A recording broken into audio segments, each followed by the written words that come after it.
Waalaikumsalam, selamat sore, silakan duduk. Terima kasih. Mbak Ainun ya? Iya betul Mbak Ainun. Gimana perjalanan ke sini tadi? Tadi lumayan macet karena tuh ternyata sebelum ke sini ada jalur kereta api. Terus tadi sempet ketemu sama keretanya, cuman dulunya tuh ternyata lumayan lama, hampir 45 menit gitu. Terus jalannya kan jadi macet ya, jadi agak telat tadi ke sini. Apa? Ini ke sini sama siapa kalau boleh tahu? Tadi sih kesininya sendirian. Dulu tuh sendiri. Enggak, kebetulan tadi aku naik gojek. Mohon izin ya Mbak Ainun, memperkenalkan diri dulu. Saya juga Atta, yang Mbak Ainun hubungi lewat chat semalam. Oke, sebelumnya apakah Mbak Ainun sudah pernah mengikuti sesi konseling? Belum pernah. Jadi ini pertama kali ya? Iya. Oke, baik. Karena ini sesi pertama Mbak Ainun, saya akan menjelaskan sedikit mengenai konseling. Di mana sesi konseling ini adalah pemberian bantuan dari seorang profesional, yaitu konselor. Di sini konselornya adalah saya kepada konseli, pastinya di sini Mbak Ainun, untuk membantu menyelesaikan masalah seperti itu. Lalu untuk di sesi konseling juga ada proses kerahasiaan, di mana ketika nanti Mbak Ainun bercerita, Mbak Ainun berbagi, apapun itu akan dijamin kerahasiaannya. Dan juga ada akses keterbukaan, diharapkan nanti Mbak Ainun juga mau bercerita dengan kita. Di sini saya memberikan ruang kepada Mbak Ainun untuk bercerita dengan bebas. Saya akan mendengarkan, mendukung, dan membantu memberi solusi untuk Mbak Ainun seperti itu. Apakah ada yang ingin ditanyakan Mbak Ainun? Oke, baik, kalau belum ada, sesi konseling ini akan berjalan selama 45 menit ke depan. Nanti setelah 45 menit, ketika Mbak Ainun mungkin merasa belum cukup atau masih kurang, kita bisa menjadwalkan ke sesi konseling selanjutnya seperti itu Mbak Ainun. Jika sudah bisa dimulai sesi konselingnya, bisa. Kita mulai ya. Baik, kita mulai ya sesi konselingnya Mbak Ainun. Kalau boleh tahu, apa sih yang membawa Mbak Ainun ke sini? Jadi kan aku habis kehilangan pekerjaan. Ternyata karena ada pengurangan karyawan di tempat kerja. Jadi Mbak Ainun harus kehilangan pekerjaan ya. Pasti sangat sulit ya Mbak. Dari kehilangan pekerjaan ini, apa sih yang Mbak Ainun rasakan? Iya, jadi aku merasa sedih. Terus juga aku bingung kenapa aku yang jadi salah satu karyawan pengurangan gitu, karena kan ini pengalaman pertama saya di pekerjaan. Jadi aku bingung kenapa aku yang diberhentikan itu. Terus aku juga merasa aku gak tahu harus gimana lagi, padahal di sekarang kita nyari kerja susah banget ya itu. Saya mengerti perasaan yang lain. Dari kehilangan pekerjaan ini, bisa diceritakan lebih detail lagi perasaan yang lain dirasakan. Aku rasa sedih, terus tuh aku kayak merasa dunia itu hancurku karena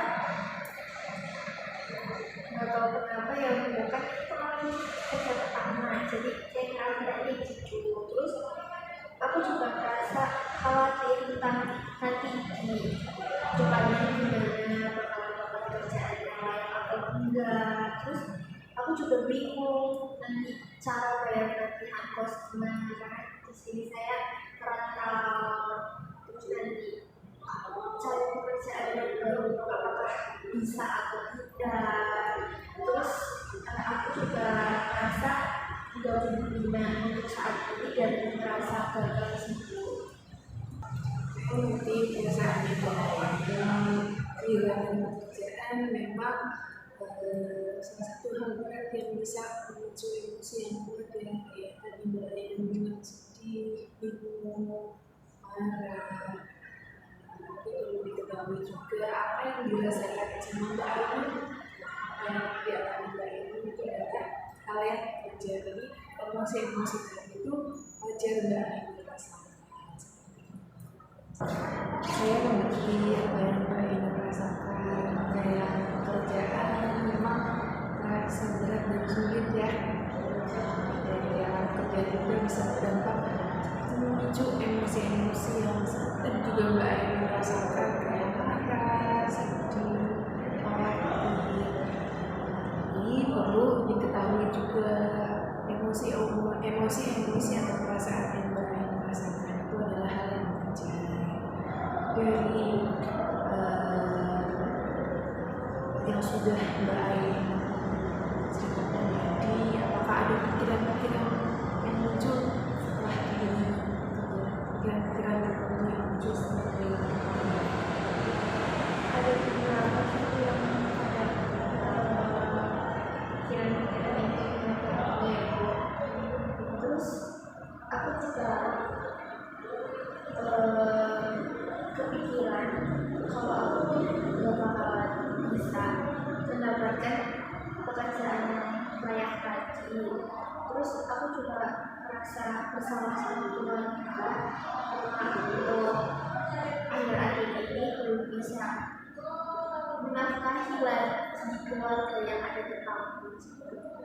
Aku belum bisa buat ngasih atau yang transfer gitu hasil kerja aku buat orang tua.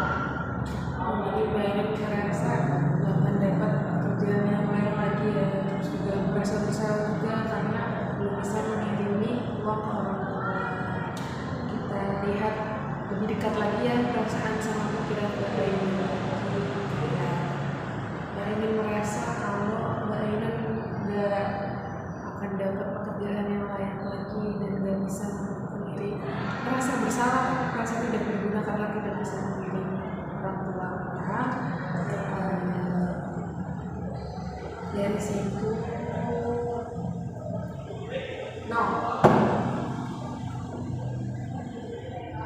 kedengarannya mutlak itu apa sih? Bahkan terbukti. Iya. Jadi Mbak Ayu ini merasa bersalah ya, karena ada tadi Mbak Ayu berpikiran bahwa akan mendapatkan pekerjaan yang layak lagi, terus merasa berguna karena tidak bisa diraih orang tuanya. Coba kita lihat yang dekat lagi ya, perasaan sama pikiran Mbak Ayu. Seperti tadi yang merasa kalau nggak akan dapat pekerjaan yang layak dan pasti tidak berguna karena cuma mengirim orang tua, itu kedengarannya mutlak ya. Tapi apakah ada bukti yang kuat mengenai apa yang Mbak Ayu pikirkan, atau ada orang lain yang bukti nyata dari orang lain yang merasakan hal serupa seperti Mbak Ayu?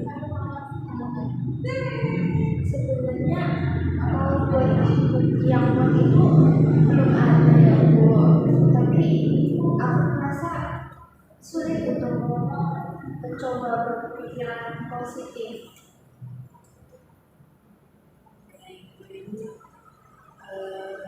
Tadi karena merasa sulit dapat pekerjaan lagi, terus merasa nggak berguna lagi, jadinya sulit berpikiran positif ya. Memang kalau untuk berpikiran positif atau menumbuhkan pikiran-pikiran yang positif ini perlu waktu dan latihan. Bagaimana kalau kita ubah pikiran-pikiran negatif Mbak Ayu tadi ke hal-hal yang lebih realistis dan bisa membantu Mbak Ainun untuk menyelesaikan masalah. Untuk itu caranya gimana Bu?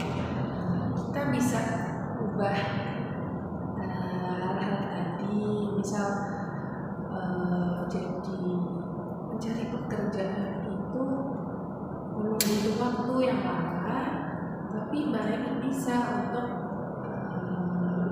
memanfaatkan keterampilan dan pengalaman yang Mbak Ainun punya seperti itu. Selain itu, Mbak Ainun juga bisa fokus ke tindakan yang bisa membantu Mbak Ainun menyelesaikan masalah. Kalau boleh tahu, apa saja yang sudah Mbak Ainun siapkan atau yang ingin Mbak Ainun siapkan untuk mencari pekerjaan baru?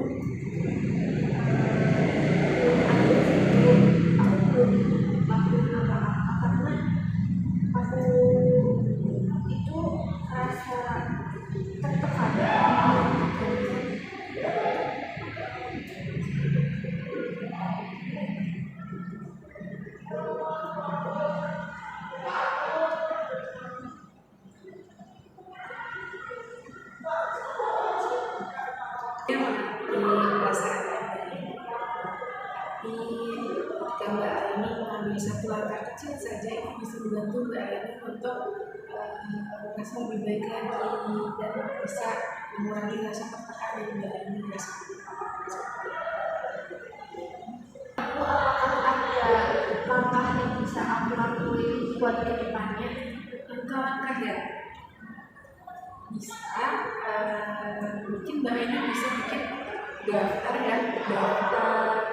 hal-hal atau yang bisa disiapkan untuk mencari pekerjaan baru. Misalnya hari ini Mbak Ainun memperbarui CV, karena sekarang kan sudah zamannya modern ya, CV juga menyesuaikan, terus juga perusahaan-perusahaan lebih melirik ke CV-CV yang memang kreatif mungkin atau unik seperti itu. Nanti bisa disesuaikan dengan kebutuhan Mbak Ainun. Besoknya Mbak Ainun bisa mencari 2-10 pekerjaan, mencari peluang maksudnya bisa didaftarkan ke 10 juga gitu. Besoknya lagi sambil menunggu pengumuman, Mbak Ainun bisa untuk mengikuti workshop atau pelatihan-pelatihan yang bisa menunjang skillnya Mbak Ainun. Seperti itu Mbak Ainun.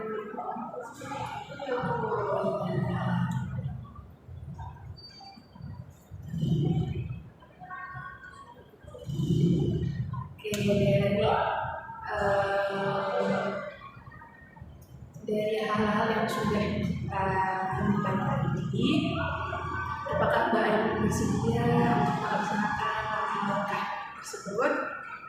Insya Allah bakalan aku coba sembuh. Sebelum bersiap Mbak Ainun, kita sudah bahas banyak hal hari ini ya Mbak Ainun. Saya sangat menghargai atas kejujuran dan keterbukaan Mbak Ainun. Boleh tahu apa sih yang paling bikin Mbak Ainun berkesan di sesi kali ini? Aku sih merasa lega ya karena udah saya dulu, terus udah bisa berbagi perasaan yang aku alami tadi. Aku juga merasa lebih termotivasi untuk mencari pekerjaan yang baru setelah tadi kita membuat beberapa langkah kecil yang bisa dilakukan. Saya sangat mendengarnya Mbak Ainun. Itu adalah langkah yang bagus, langkah yang sangat baik untuk Mbak Ainun. Kalau diingat kembali juga, setiap langkah kecil yang Mbak Ainun ambil itu adalah sebuah kemajuan untuk Mbak Ainun. Sebelum kita akhiri sesi kita ini, saya rangkum dulu ya. Tadi Mbak Ainun sudah menceritakan, sudah berbagi pikiran-pikiran negatif yang Mbak Ainun rasakan. Kita juga sudah mencoba membantu Mbak Ainun untuk mengubah pikiran-pikiran negatif menjadi lebih realistis dan positif. Kita juga mencari solusi bersama-sama dan menemukan solusinya ya.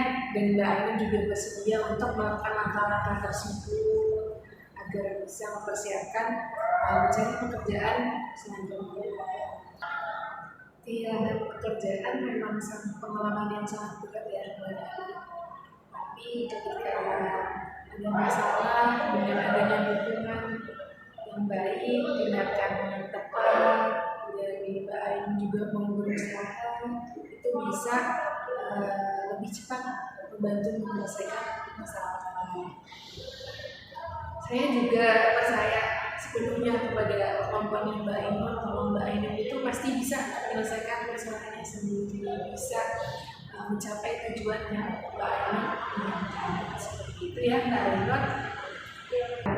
Sebelum kita akhiri sesi konseling hari ini, sebelum kita berpisah ya, saya ingin bertanya apakah sesi konseling pertama ini sudah cukup atau Mbak Ainun kemudian melanjutkan ke sesi konseling berikutnya?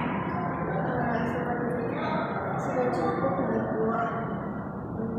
Nanti saya akan coba beberapa saran yang tadi udah Ibu kasih sama. Baik, karena waktunya juga sudah 45 menit ya Mbak Ainun, kita tutup sesi konseling hari ini. Semoga masalah yang Mbak Ainun ceritakan bisa cepat diselesaikan, harapan dan tujuan Mbak Ainun bisa segera tercapai. Seperti itu. Saya juga terima kasih ya Mbak Ainun sudah mau datang, sudah mau bercerita, sudah mau terbuka dan jujur. Dengan itu jadi Mbak Ainun bisa lebih. Saya juga terima kasih juga Bu sudah mendengarkan cerita saya tadi. Saya izin pamit ya Bu. Hati-hati ya Mbak